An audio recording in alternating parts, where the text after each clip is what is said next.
راضی برضائے رب، رب کی رضا پر راضی رہنا۔ یہ بات کہ جو بھی کچھ ہوا یا ہوگا وہ اذن رب کے بغیر نہ ہوا ہے نہ ہو سکتا، یہ تو ایمان کا منطقی تقاضا ہے۔ یہاں پتہ تک نہیں ہلتا جب تک کہ اللہ کی اجازت نہ ہو اس میں۔ تو جو کچھ ہوا اللہ کی اجازت سے ہوا، خواہ اس میں درمیان میں کتنے ہی عوامل آ گئے۔ کسی نے اٹھا کر آپ کو پتھر مارا، لیکن یہ پتھر آپ کو نہیں لگ سکتا تھا اگر اللہ نہ چاہتا۔ پتھر مارنے والے کا عمل اپنی جگہ ہے، لیکن آپ کو اس پتھر کا لگ جانا جو ہے یہ بغیر اذن رب نہیں ہے، لہذا اس کو سمجھیے کہ اللہ کی طرف سے آیا۔ ایک اس میں لطیفہ بھی ہے کہ ایک درویش یہ کہتا ہوا جا رہا تھا ایک جذب کی کیفیت میں، جو رب کرے سو ہو، جو رب کرے سو ہو، جو رب کرے سو ہو۔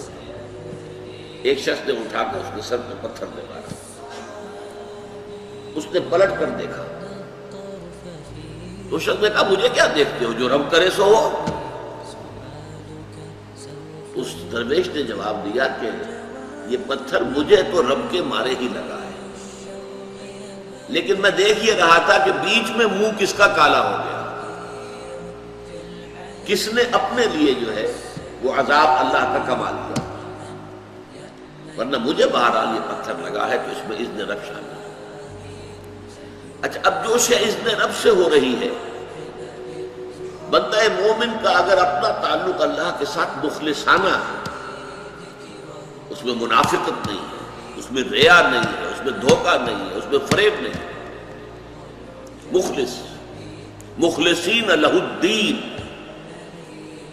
تو اللہ تعالیٰ کا تعلق بھی اس کے ساتھ ریسیپروکیٹ کرتا ہے۔ اللہ تعالیٰ انا عند ظن عبدی بی، حضور یہ اللہ کا قول ہے حدیث قدسی میں کہ میرا بندہ میرے بارے میں جو کچھ گمان کرتا ہے میں وہی سلوک اس کے ساتھ کرتا ہوں۔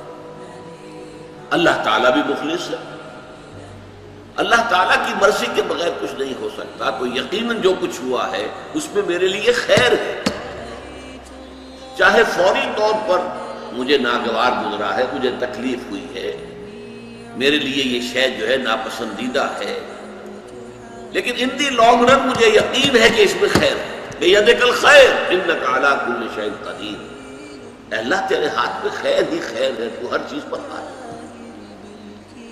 اچھا، جو ہوگا وہ بھی اذن رب کے بغیر نہیں ہوگا، یہی تصور اس کے بارے میں ہونا ضروری ہے۔ اسی کا نتیجہ یہ نکلتا ہے جس کو قرآن مجید بار بار کہتا ہے، بار بار کہتا ہے، بار بار کہتا ہے، لا خوف علیہم ولا هم یحزنون۔ کیا مطلب اس کا؟ نہ ان پر کوئی خوف ہے نہ حزن سے دو چار ہوتے ہیں۔ عام طور پر یہ سمجھا جاتا ہے کہ یہ آخرت میں ہوگا، آخرت میں تو بتمام و کمال ہوگا، دنیا میں بھی ہوتا ہے۔ خوف کس بات کا بھائی؟ ہوگا وہی جو میرا رب چاہے گا، وہ میرا دوست ہے، میں اس کا ولی، وہ میرا ولی۔ الا ان اولیاء اللہ لا خوف علیہم ولا هم یحزنون، جو اللہ کے ولی ہوتے ہیں، اللہ کے دوست ہوتے ہیں، جن نہ کوئی خوف ہوتا ہے نہ حزن ہوتا ہے۔ خوف کس بات کا؟ ہوگا وہ جو اللہ چاہے گا، اور جو کچھ اللہ چاہے گا اس میں کوئی نہ کوئی خیر ہوگا، چاہے فوری طور پر مجھے نظر نہ آئے۔ قرآن کہتا ہے سورہ بقرہ میں عسیٰ ان تکرہوا شیئا وہو خیر لکم وعسیٰ ان تحبوا شیئا وہو شر لکم، عین ممکن ہے کہ تم کسی چیز کو ناپسند کرو درحالے کہ اسی میں تمہارے لیے خیر ہو، اور عین ممکن ہے کہ تم کسی چیز کو پسند کرو درحالے کہ اس میں تمہارے لیے شر ہو۔ اللہ یعلم وانتم لا تعلمون، اللہ جانتا ہے تم نہیں جانتے۔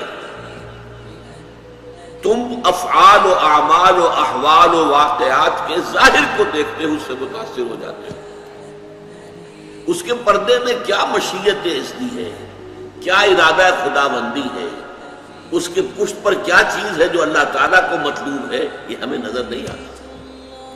وی آر شارٹ سائٹڈ. ہماری نگاہ جو ہے بس کچھ دور تک جاتی ہے، اس سے آگے نہیں جاتی. لہذا افعال و اعمال و احوال و واقعات کے صرف ظاہر پر ہماری نگاہ ہے، باطن پر تو ہے ہی نہیں. لہذا ہم اس سے متاثر ہوتے ہیں. تو در حقیقت ایمان کا حاصل الا ان اولیاء اللہ لا خوف علیہم ولا هم یحزنون. اللہ کے دوستوں پر نہ کوئی حزن ہے نہ خوف ہے، کوئی سوال ہی پیدا نہیں ہوتا. اسی طریقے سے قرآن مجید جو ہے بلند ترین مقام جو انسان کا ہو سکتا ہے، اس کی تعبیر کے لیے الفاظ استعمال کرتا ہے رضی اللہ عنہم ورضوا عنہ. اللہ ان سے راضی ہو گیا، وہ اللہ سے راضی ہو گئے. یہ باہمی رضامندی ہے، دو طرفہ. دو طرفہ اللہ کے ساتھ تعلق ہوتا ہے، دو طرفہ تعلق ہوتا ہے. تم اللہ سے محبت کرو گے، اللہ تم سے محبت کرے گا. تم اللہ کے ساتھ مخلص ہوگے، اللہ تعالیٰ تمہیں واقعتاً اپنا مخلص بندہ بنا لے گا. تم اللہ کی طرف چل کر آؤ گے، اللہ تمہاری طرف دوڑ کر آئے گا. تم بارش برآؤ گے، اللہ ہاتھ بڑھائے گا. تم اسے محفل میں یاد کرو گے، اللہ اس سے کہیں بہتر محفل میں تمہارا تذکرہ کرے گا، ملائکہ مقربین کی محفل میں. تم اللہ کو اپنے دل میں یاد کرو گے، اللہ اپنے جی میں تمہیں یاد کرے گا. یہ دو طرفہ معاملہ ہے. تم اللہ کی مدد کرو گے، اللہ تمہاری مدد کرے گا. ان تنصروا اللہ ینصرکم ویثبت اقدامکم. اگر تم اللہ کی مدد کرو گے، اللہ کی مدد سے مراد کیا؟ اللہ کے دین کی مدد، اس کی نصرت. اللہ تمہاری مدد کرے گا. یہ رضی اللہ عنہ ورضوا عنہ سورہ مائدہ میں بھی آ رہا ہے، سورہ توبہ میں، سورہ مجادلہ میں، سورہ بینہ میں 4 مرتبہ. دین